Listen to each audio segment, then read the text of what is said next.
Down and Out in Paris and London by George Orwell. Chapter 25. The 8 shillings lasted 3 days and 4 nights. After my bad experience in the Waterloo Road, I moved eastward and spent the next night in a lodging house in Pennyfields. This was a typical lodging house, like scores of others in London. It had accommodation for between 50 and 100 men, and was managed by a deputy for the owner, that is, for these lodging houses are profitable concerns and are owned by rich men. We slept 15 or 20 in a dormitory. The beds were again cold and hard, but the sheets were not more than a week from the wash, which was an improvement. The charge was 9 pence or a shilling. In the shilling dormitory, the beds were 6 feet apart instead of 4. And the terms were cashed down by 7 in the evening, or out you went. Downstairs there was a kitchen common to all lodgers, with free firing and a supply of cooking pots, tea basins, and toasting forks. There were 2 great clinker fires, which were kept burning day and night the year through. The work of tending the fires, sweeping the kitchen, and making the beds were done by the lodgers in rotation. One senior lodger, a fine Norman-looking stevedore named Steve, was known as the head of the house, and was arbiter of disputes and unpaid chucker-out. I liked the kitchen. It was a low-ceilinged, cellar-deep underground, very hot and drowsy with coke fumes, and lighted only by the fires which cast black velvet shadows in the corners. Ragged washing hung on strings from the ceiling. Red-lit men, stevedores mostly, moved about the fires with cooking pots. Some of them were quite naked, for they had been laundering and were waiting for their clothes to dry. At night there were games of nap and draughts and songs. "I'm a chap what's done wrong by my parents" was a favorite, and so was another popular song about a shipwreck. Sometimes, late at night, men would come in with a pail of winkles that they had bought cheap and share them out. There was a general sharing of food, and it was taken for granted to feed men who were out of work. A little pale, wizened creature, obviously dying, referred to as "Pow Brown, be under the doctor and cut open 3 times," was regularly fed by the others. 2 or 3 of the lodgers were old-age pensioners. Till meeting them, I had never realized that there were people in England who lived on nothing but the old-age pension, often shillings a week. None of these old men had any other resource whatever. One of them was talkative, and I asked him how he managed to exist. He said, "Well, there's 9 pence a night for your kip. That's 5 and 3 pence a week. Then there's 3 pence on Saturday for a shave. That's 5 and 6. Then you say as a haircut once a month for 6 pence. That's another 3 pence a week. So you was about a 4 and 4 pence for food and bacca." He could imagine no other expenses. His food was bread and margarine and tea, towards the end of the week dry bread and tea without milk. And perhaps he got his clothes from charity. He seemed contented, valuing his bed and fire more than food. But with an income of 10 shillings a week, to spend money on a shave, it is awe-inspiring. All day I loafed in the streets, east as far as Wapping, west as far as Whitechapel. It was queer after Paris. Everything was so much cleaner and quieter and drearier. One missed the scream of the trams and the noisy, festering life of the back streets, and the armed men, clattering through the squares. The crowds were better dressed, and the faces comelier and milder, and more alike, without that fierce individuality and malice of the French. There was less drunkenness and less dirt, and less quarreling and more idling. Knots of men stood at all the corners, slightly underfed, but kept going by the tea and 2 slices which the Londoner swallows every 2 hours. One seemed to breathe a less feverish air than in Paris. It was the land of the tea urn and the labor exchange, as Paris is the land of the bistro and the sweatshop. It was interesting to watch the crowds. The East London women are pretty. It is the mixture of blood, perhaps.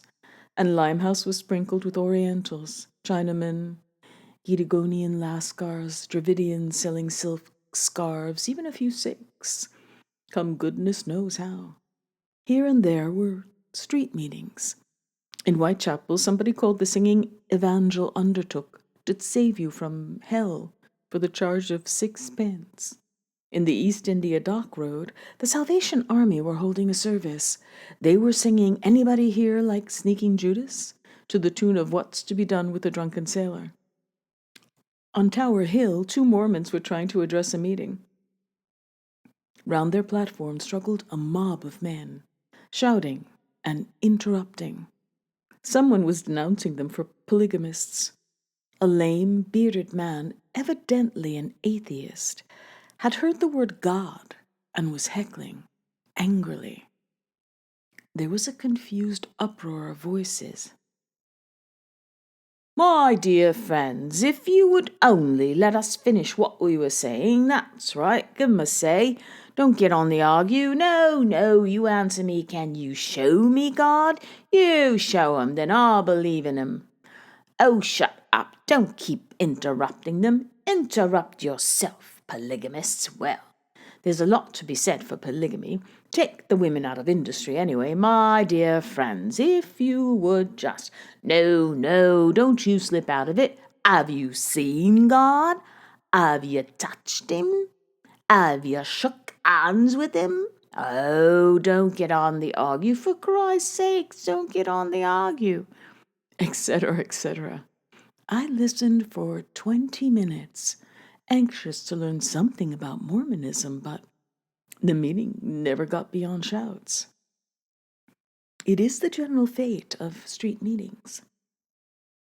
In Middlesex Street, among the crowds at the market, a draggled, down-at-heel woman was holding a brat of 5 by the arm.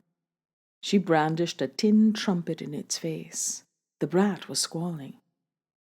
"Enjoy yourself," yelled the mother. "What you think I brought you out here and bought a trumpet and all?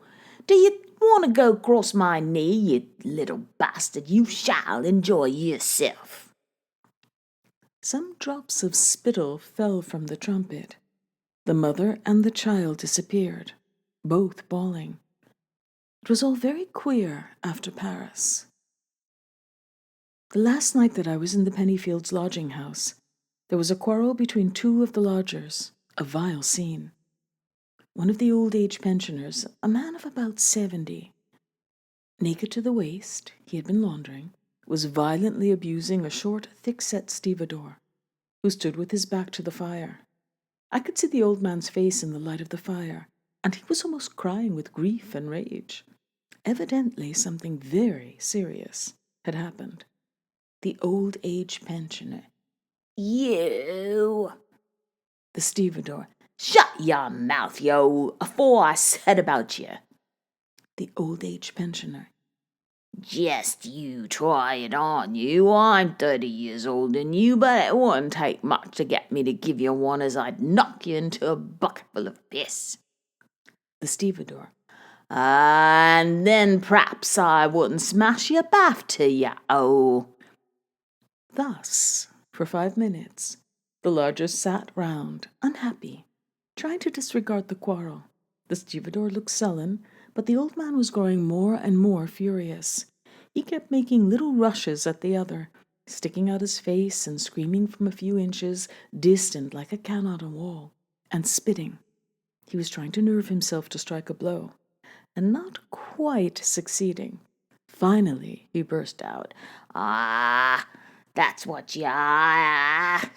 Take that in your dirty gob and suck it, you. Boy, I'll smash you afore I'm done with you. And that's what you are, son of a whore. Lick that, you. That's what I think of you, you black bastard." Whereat he suddenly collapsed on a bench, took his face in his hands, and began crying. The other man, seeing that public feeling was against him, went out. Afterwards, I heard Steve explaining the cause of the quarrel. It appeared that it was all about a shilling's worth of food. In some way, the old man had lost his store of bread and margarine, and so would have nothing to eat for the next 3 days, except what the others gave him in charity. The stevedore, who was in work and well fed, had taunted him. Hence the quarrel. When my money was down to 1 and 4 pence, I went for a night to a lodging house in Bow, where the charge was only 8 pence. One went down an area and through an alleyway into a deep, stifling cellar, 10 feet square. 10 men, navvies mostly, were sitting in the fierce glare of the fire. It was midnight, but the deputy's son, a pale, sticky child of 5, was there playing on the navvy's knee. An old Irishman was whistling to a blind bullfinch in a tiny cage. There were other songbirds there, tiny faded things that had lived all their lives underground. The lodgers habitually made water in the fire to save going across a yard to the lavatory. As I sat at the table, I felt something stir near my feet, and looking down, saw a wave of black things moving slowly across the floor. They were black beetles. There were 6 beds in the dormitory, and the sheets marked in huge letters stolen from number blank road, smelt loathsome. In the next bed to me, a very old man, a pavement artist, with some extraordinary curvature of the spine that made him stick right out of bed with his back a foot or 2 from my face. It was bare and marked with curious swirls of dirt, like a marble tabletop. During the night, a man came in drunk and was sick on the floor, close to my bed. There were bugs, too. Not as bad as in Paris, but enough to keep one awake. It was a filthy place. Yet the deputy and his wife were friendly people and ready to make one a cup of tea at any hour of the day or night.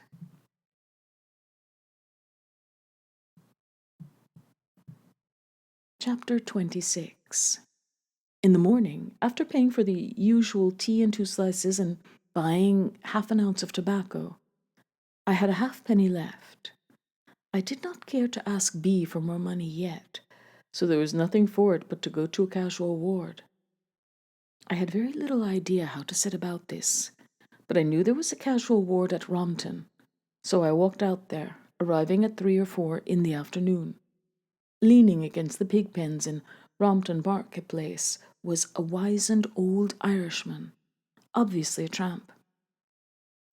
I went and leaned beside him, and presently offered him my tobacco box. He opened the box and looked at the tobacco in astonishment. "By God," he said, "there's 6 penny worth of good baccy here. Where the hell did you get hold of that? You ain't been on the road long." "What, don't you have tobacco on the road?" I said. "Oh, we has it. Look." He produced a rusty tin, which had once held oxo cubes. In it were 20 or 30 cigarette ends, picked up from the pavement. The Irishman said that he rarely got any other tobacco. He added that with care one could collect 2 ounces of tobacco a day on the London pavements. "Do ye come out on one of the London spikes?" Casual wards, eh? He asked me. I said yes, thinking this would make him accept me as a fellow tramp, and ask him what the spike at Rompton was like. He said, "Well, 'tis a cocoa spike. There's tay spikes and cocoa spikes and skilly spikes. They don't give you skilly in Rompton, thank God. Leastways, they didn't the last time I was here. I've been up York and round Wales since." "What is skilly?" I said. "Skilly? A can of hot water with some bloody oatmeal at the bottom, that's skilly. The skilly spikes is always the worst." We stayed talking for an hour or 2. The Irishman was a friendly old man, but he smelt very unpleasant, which was not surprising when one learned how many diseases he suffered from. It appeared, he described his symptoms fully, that taking him from top to bottom, he had the following things wrong with him. On his crown, which was bald, he had eczema. He was short-sighted and had no glasses. He had chronic bronchitis. He had some undiagnosed pain in the back. He had dyspepsia. He had urethritis. He had varicose veins, bunions, and flat feet. With this assemblage of diseases, he had tramped the roads for 15 years. At about 5, the Irishman said, "Could you do with a cup of tea? The spike don't open till 6. "I should think I could." "Well, there's a place here where they give you a free cup of tea and a bun. Good tea it is. They make you say a lot o' bloody prayers after, but hell, it all passes the time away. You come with me." He led the way to a small tin-roofed shed in a side street, rather like a village cricket pavilion. About 25 other tramps were waiting. A few of them were dirty old habitual vagabonds, the majority decent-looking lads from the north, probably miners or cotton operatives out of work. Presently the door opened, and a lady in the blue silk dress, wearing gold spectacles and a crucifix, welcomed us in. Inside were 30 or 40 hard chairs, a harmonium, and a very gory lithograph of the crucifixion. Uncomfortably we took off our caps and sat down. The lady handed out the tea, and while we ate and drank, she moved to and fro, talking benignly. She talked upon religious subjects, about Jesus Christ always having a soft spot for poor rough men like us, and about how quickly the time passed when you were in church, and what a difference it made to a man on the road if he said his prayers regularly. We hated it. We sat against the wall, fingering our caps. A tramp feels indecently exposed with his cap off, and turning pink and trying to mumble something when the lady addressed us. There was no doubt that she meant it all kindly. As she came up to one of the North Country lads with plates of buns, she said to him, "And you, my boy, how long is it since you knelt down and spoke with your Father in heaven?"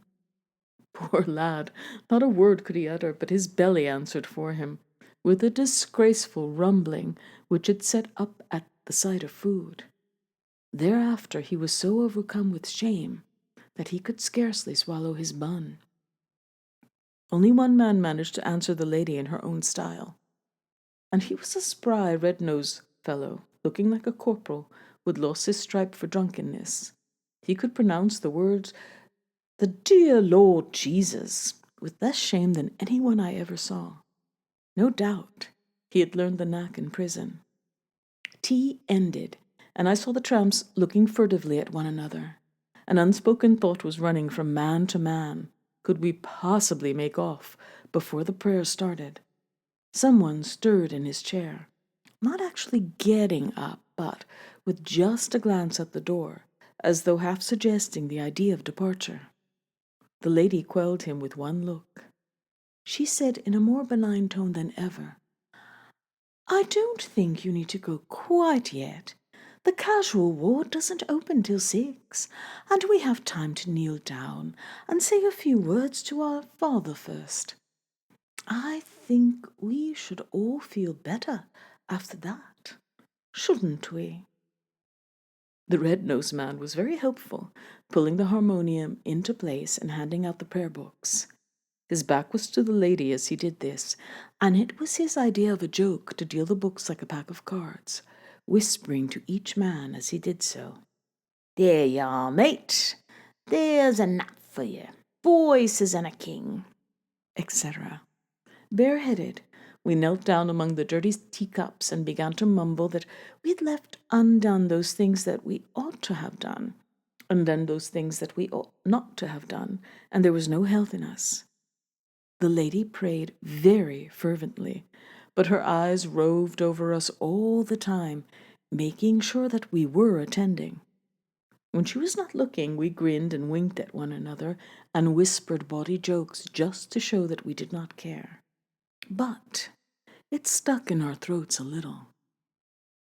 No one except the red-nosed man was self-possessed enough to speak the responses above a whisper. We got on better with the singing, except that one old tramp knew no tune but "Onward, Christian Soldiers," and reverted to it sometimes, spoiling the harmony. The prayers lasted half an hour, and then, after a handshake at the door, we made off. "Well," said somebody as soon as we were out of hearing, "the trouble's over. I thought them prayers was never going to end." "You had your bun," said another. "You got to pay for it." "Pay for it, you mean? You don't get much for nothing. They can't even give you a twopenny cup of tea without you go down on your knees for it." There were murmurs of agreement. Evidently the tramps were not grateful for their tea. And yet it was excellent tea, as different from coffee shop tea as good Bordeaux is from muck called colonial claret, and we were all glad of it. I am sure, too, that it was given in a good spirit, without any intention of humiliating us. So, in fairness, we ought to have been grateful. Still, we were not. Chapter 27. At about 6:15, the Irishman led me to the spike. It was a grim, smoky yellow cube of brick, standing in a corner of the workhouse grounds. With its rows of tiny barred windows and a high wall and iron gates separating it from the road, it looked much like a prison. Already a long queue of ragged men had formed up, waiting for the gates to open. There were all kinds of ages. They were of all kinds and ages.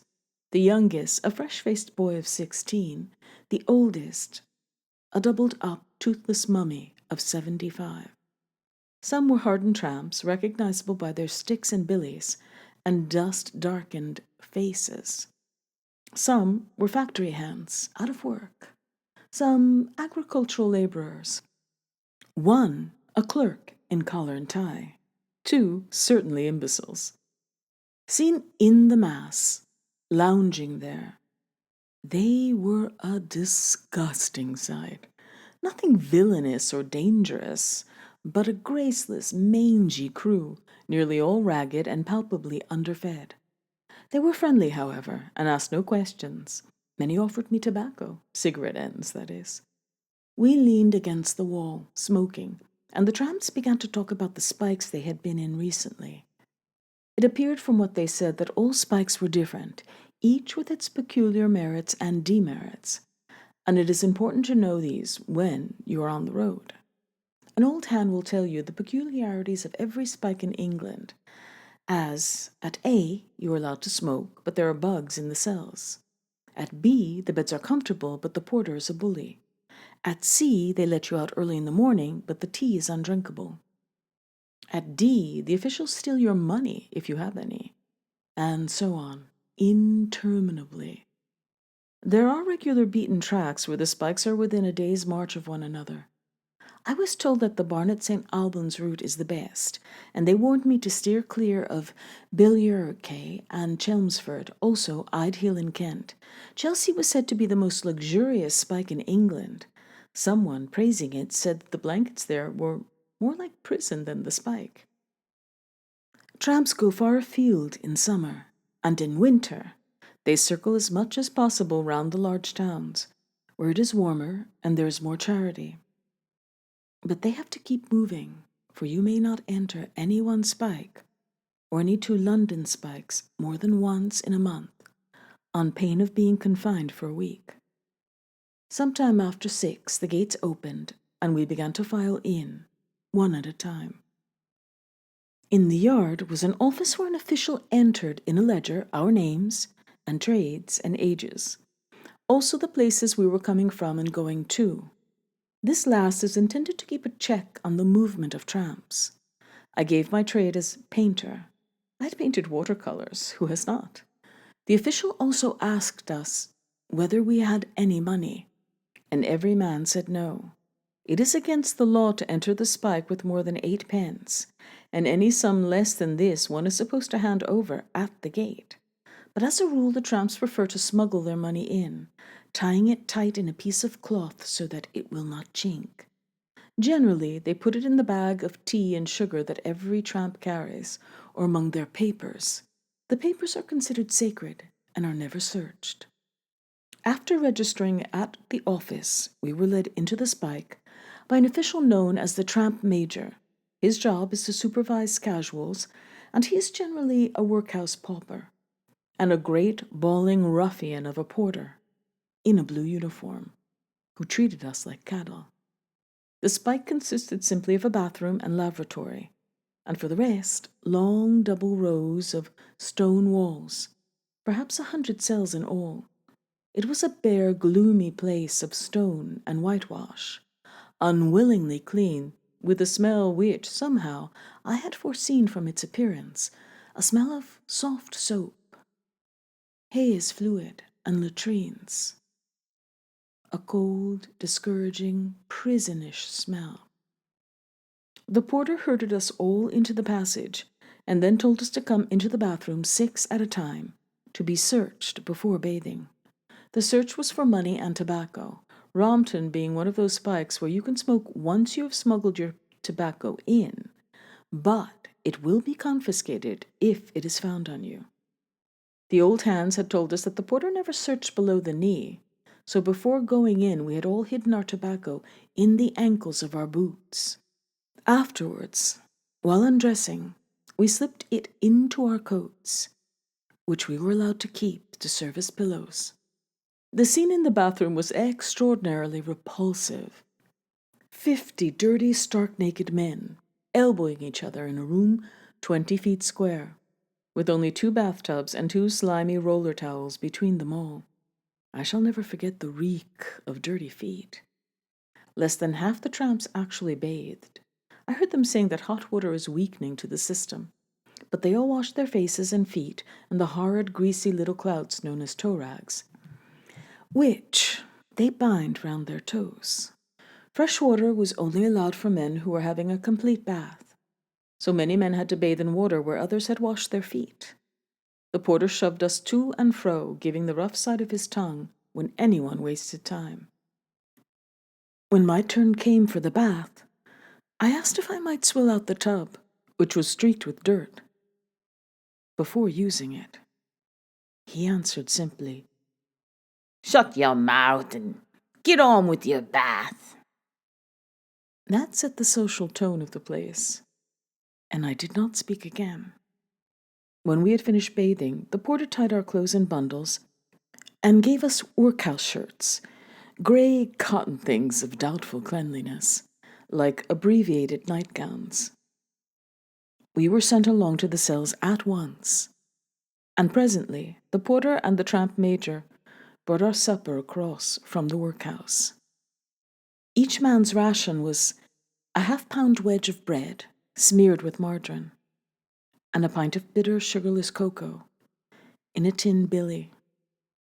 Sitting on the floor, we wolfed this in 5 minutes, and at about 7 o'clock the cell doors were locked on the outside, to remain locked till 8 in the morning.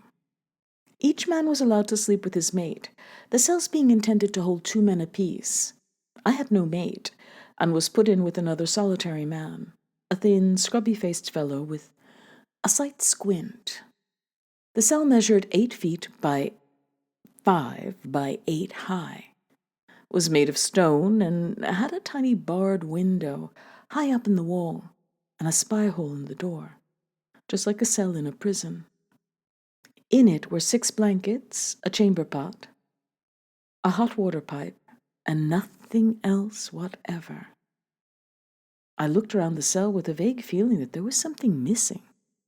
Then, with a shock of surprise, I realized what it was and exclaimed, "But I say, damn it, where are the beds?" "Beds?"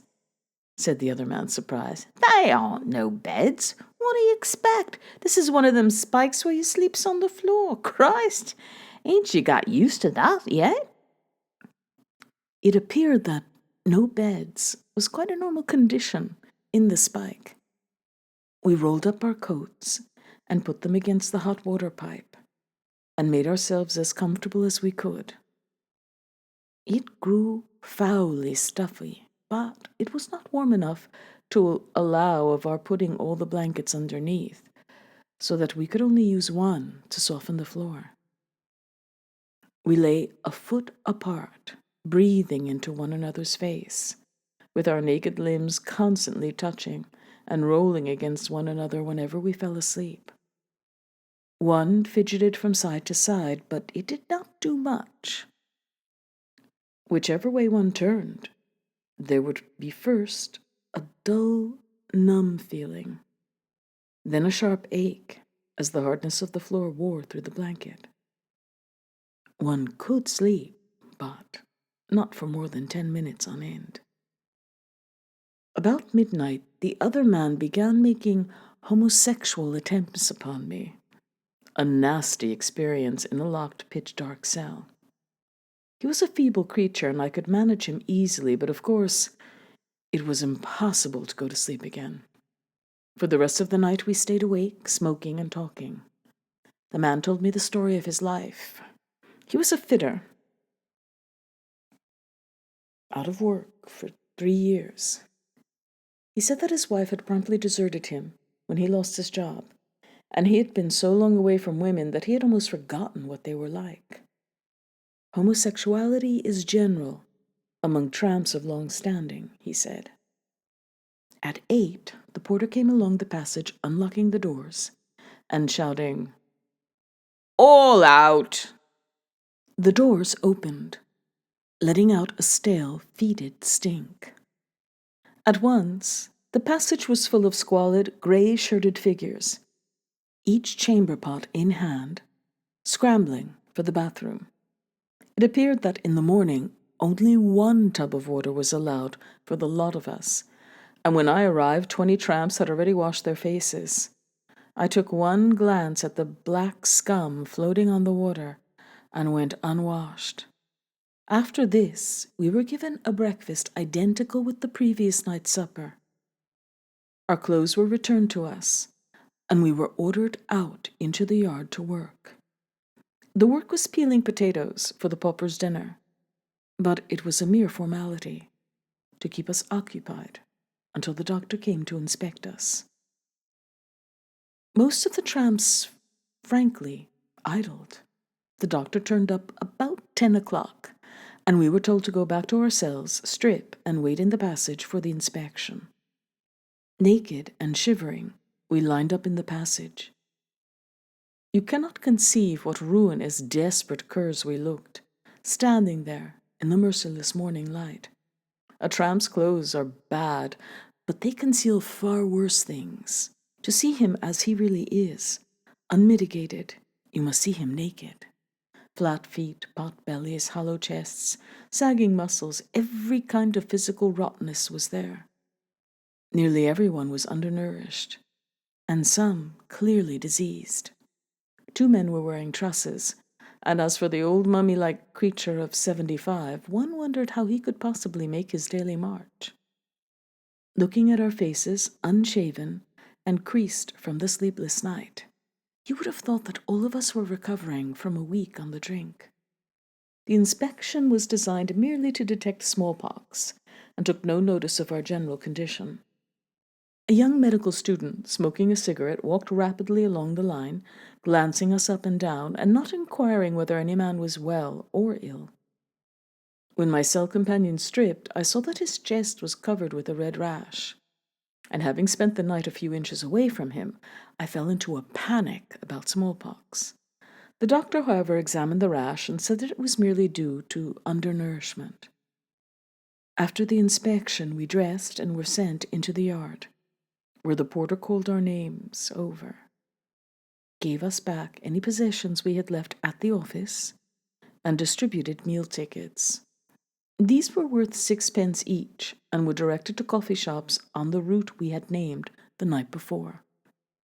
It was interesting to see that quite a number of the tramps could not read, and had to apply to myself and other scholars to decipher their tickets. The gates were opened, and we dispersed immediately. How sweet the air does smell! Even the air of a back street in the suburbs. after the shut-in subfecal stench of the spike.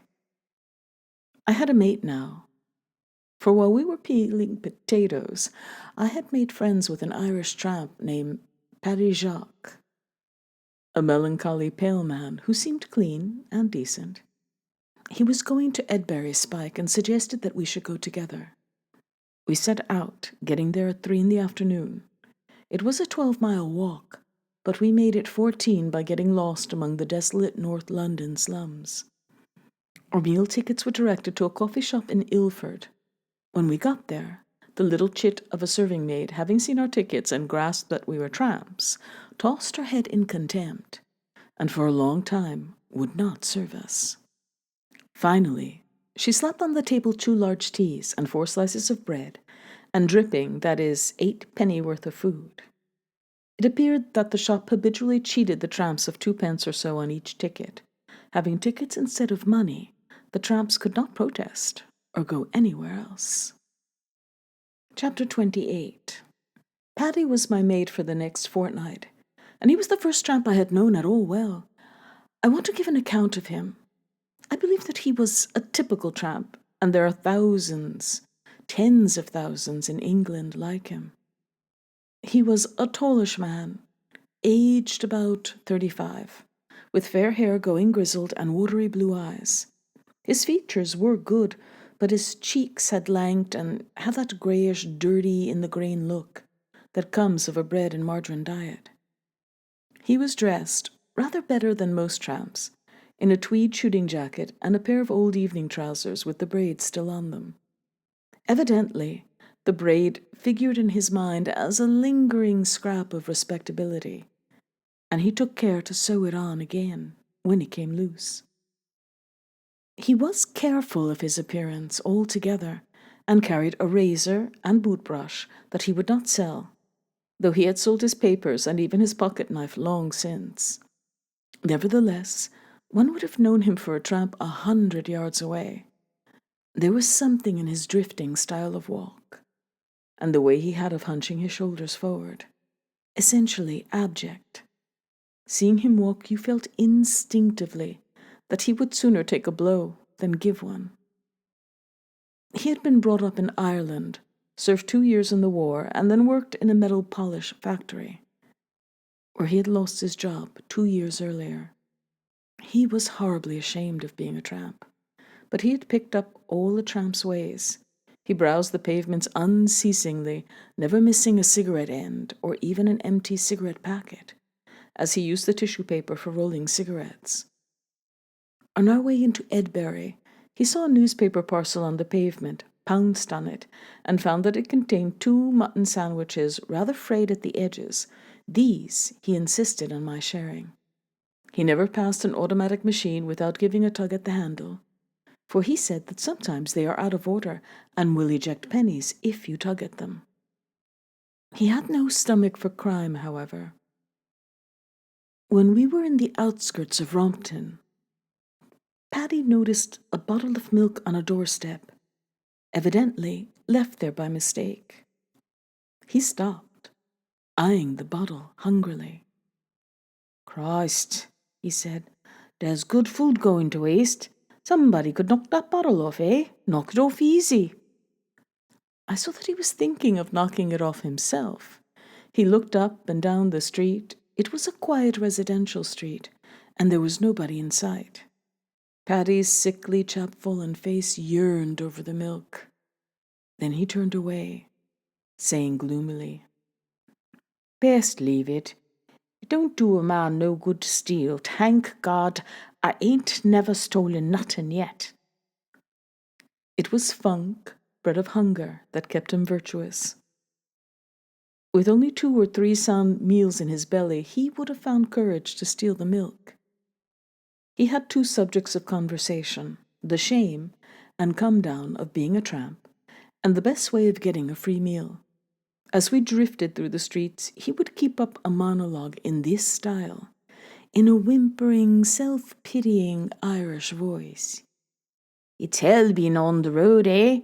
It breaks your heart going into them bloody spikes, but what's a man to do else, eh? I ain't got a good meat meal for about 2 months. And me boots is getting bad. And Christ, how'd it be if we was trying for a cup of tea at one of them convents on the way to Edbury? Most times they're good for a cup of tea. Aye, what a man do without religion, eh? I've took cups of tea from the convents and the Baptists and the Church of England and all sorts. I'm a Catholic myself. That's to say, I ain't been to confession for about 17 year, but still, I got me religious feelings, you understand. And them's convents is always good for a cup of tea. Etc., etc. He would keep this up all day, almost without stopping. His ignorance was limitless and appalling. He once asked me, for instance, whether Napoleon lived before Jesus Christ or after. Another time, when I was looking into a bookshop window, he grew very perturbed because one of the books was called Of the Imitation of Christ. He took this for blasphemy. What the hell do they want to go imitating of him for? He demanded, angrily. He could read, but he had a kind of loathing for books. On our way from Rompton to Edbury, I went into a public library, and though Paddy did not want to read, I suggested that he should come in and rest his legs. But he preferred to wait on the pavement. No, he said, the sight of all that bloody print makes me sick.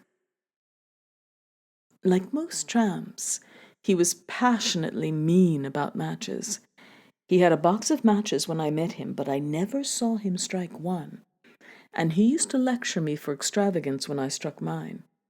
His method was to catch a light from strangers, sometimes going without a smoke for half an hour, rather than strike a match.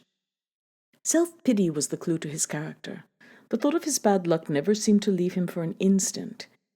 He would break long silences to exclaim, apropos of nothing, "It's hell when your clothes begin to go up the spout, eh?" Or, "That tea and the spike ain't tea. It's piss." as though there was nothing else in the world to think about. And he had a low, worm-like envy of anyone who was better off. Not of the rich, for they were beyond his social horizon, but of men in work. He pined for work as an artist pines to be famous. If he saw an old man working, he would say bitterly, "Look at that old, keep an able-bodied man out of work." Or if it was a boy, "It's them young devils what's taking the bread out of our mouths." And all foreigners to him were them bloody Dagos. For according to his theory, foreigners were responsible for unemployment. He looked at women with a mixture of longing and hatred. Young, pretty women were too much above him to enter into his ideas, but his mouth watered at prostitutes. A couple of scarlet-lipped old creatures would go past. Paddy's face would flush pale pink, and he would turn and stare hungrily after the women. "Tarts," he would murmur, like a boy at a sweet shop window. He told me once that he had not had to do with a woman for 2 years, since he had lost his job, that is, and he had forgotten that one could aim higher than prostitutes. He had the regular character of a tramp, abject, envious, a jackal's character.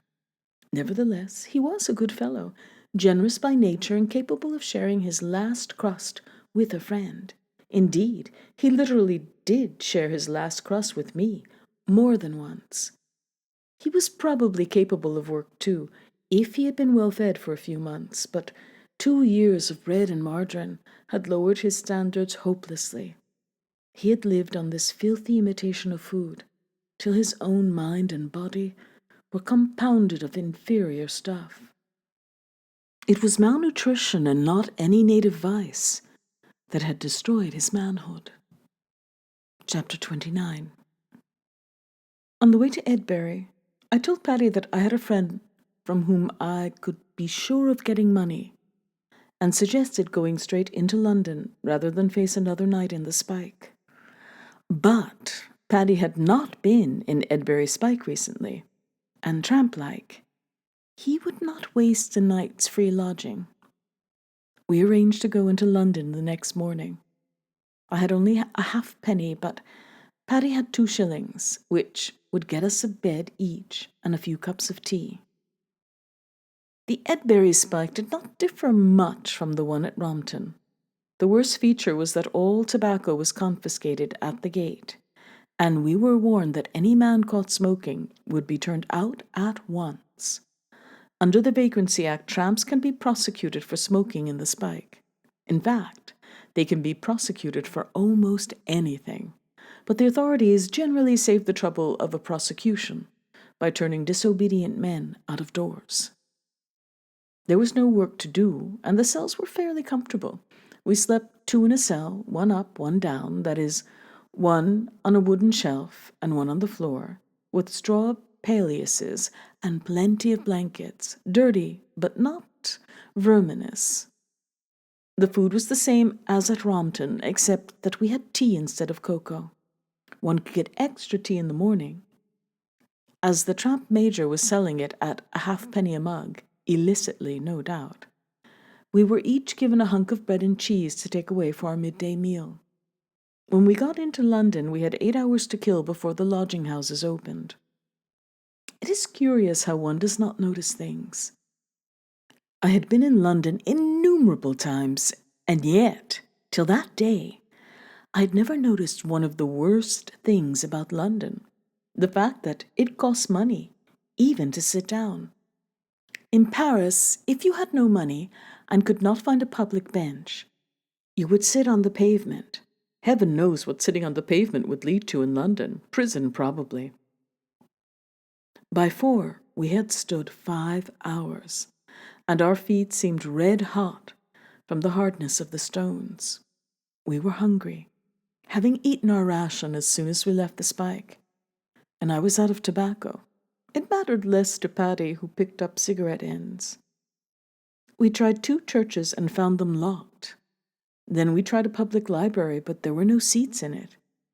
As a last hope, Paddy suggested trying a Rountain house.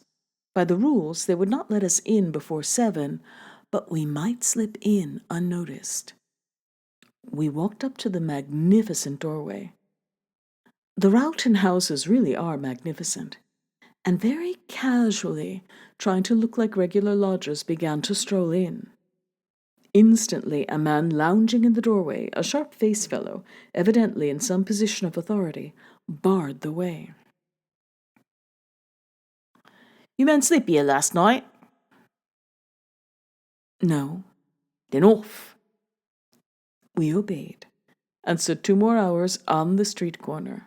It was unpleasant, but it taught me not to use the expression street corner loafer, so I gained something from it. At 6, we went to a Salvation Army shelter. We could not book beds till 8, and it was not certain that there would be any vacant, but an official, who called us brother, let us in on the condition that we paid for 2 cups of tea. The main hall of the shelter was a great whitewashed barn of a place, oppressively clean and bare, with no fires. 200 decentish, rather subdued-looking people were sitting, packed on long wooden benches. 1 or 2 officers in uniform prowled up and down. On the wall were pictures of General Booth, and notices prohibiting cooking, drinking, spitting, swearing, quarreling, and gambling. As a specimen of these notices, here is one that I copied, word for word. Any man found gambling or playing cards will be expelled and will not be admitted under any circumstances. A reward will be given for information leading to the discovery of such persons. The officers in charge appeal to all lodgers to assist them in keeping this hostel free from the detestable evil of gambling. Gambling or playing cards is a delightful phrase. To my eyes, these Salvation Army shelters, though clean, are far drearier than the worst of the common lodging-houses. There is such hopelessness about some of the people there, decent, broken-down types who have pawned their collars but are still trying for office jobs. coming to a Salvation Army shelter where it is at least clean is their last clutch at respectability. At the next table to me were two foreigners, dressed in rags but manifestly gentlemen. They were playing chess verbally, not even writing down the moves. One of them was blind, and I heard them say that they had been saving up for a long time to buy a board, price £0.50, but could never manage it. Here and there were clerks out of work, pallid and moody. Among a group of them, a tall, thin, deadly pale young man was talking excitedly. He thumped his fist on the table and boasted in a strange, feverish style. When the officers were out of hearing, he broke into startling blasphemies. "I tell you what, boys, I'm going to get that job tomorrow. I'm not one of your bloody down-on-the-knee brigade.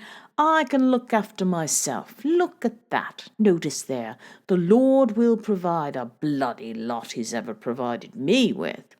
You don't catch me trusting to the Lord. You leave it to me, boys. I'm going to get that job," etc., etc. I watched him, struck by the wild, agitated way in which he talked. He seemed hysterical, or perhaps a little drunk. An hour later, I went into a small room apart from the main hall, which was intended for reading. It had no books or papers in it, so few of the lodgers went there. As I opened the door, I saw the young clerk in there all alone. He was on his knees, praying. Before I shut the door again, I had time to see his face, and it looked agonized. Quite suddenly I realized from the expression of his face that he was starving. The charge for beds was 8 pence. Paddy and I had 5 pence left, and we spent it at the bar, where food was cheap, though not so cheap as in some common lodging houses. The tea appeared to be made with tea dust, which I fancy had been given to the Salvation Army in charity, though they sold it at 3 halfpence a cup. It was foul stuff. At 10 o'clock, an officer marched round the hall, blowing a whistle. Immediately, everyone stood up. "What's this for?" I said to Paddy, astonished. "That means you's got to go off to bed, and you has to look sharp about it too." Obediently as sheep, the whole 200 men trooped off to bed under the command of the officers.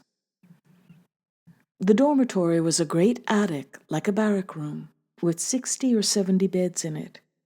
They were clean and tolerably comfortable, but very narrow and very close together, so that one breathed straight into one's neighbor's face. 2 officers slept in the room to see that there was no smoking and no talking after lights out. Paddy and I had scarcely a wink of sleep, for there was a man near us who had some nervous trouble, shell shock, perhaps, which made him cry out, "Pip!" at irregular intervals. It was a loud, startling noise, something like the toot of a small motor horn. You never knew when it was coming, and it was a sure preventer of sleep. It appeared that Pip, as the others called him, slept regularly in the shelter, and he must have kept 10 or 20 people awake every night. He was an example of the kind of thing that prevents one from ever getting enough sleep when men are herded, as they are, in these lodging houses. At 7, another whistle blew, and the officers went round shaking those who did not get up at once. Since then, I have slept in a number of Salvation Army shelters, and found that, though the different houses vary a little, this semi-military discipline is the same in all of them.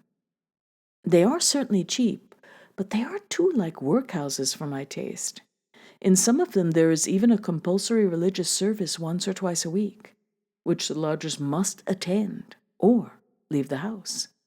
The fact is that the Salvation Army are so in the habit of thinking themselves a charitable body that they cannot even run a lodging house without making it stink of charity. At 10, I went to B's office and asked him to lend me £1. He gave me £2, and told me to come again when necessary, so that Paddy and I were free of money troubles for a week at least. We loitered the day in Trafalgar Square, looking for a friend of Paddy's who never turned up, and at night went to a lodging house in a back alley near the Strand. The charge was 11 pence, but it was a dark, evil-smelling place, and a notorious haunt of the Nancy boys. Downstairs, in the murky kitchen, 3 ambiguous-looking youths in smartish blue suits were sitting on a bench apart, ignored by the other lodgers. I suppose they were Nancy boys. They looked the same type as the Apache boys one sees in Paris, except that they wore no side whiskers. In front of the fire, a fully dressed man and a stark naked man were bargaining. They were newspaper sellers. The dressed man was selling his clothes to the naked man. He said, "Here you are, the best rig out you ever had.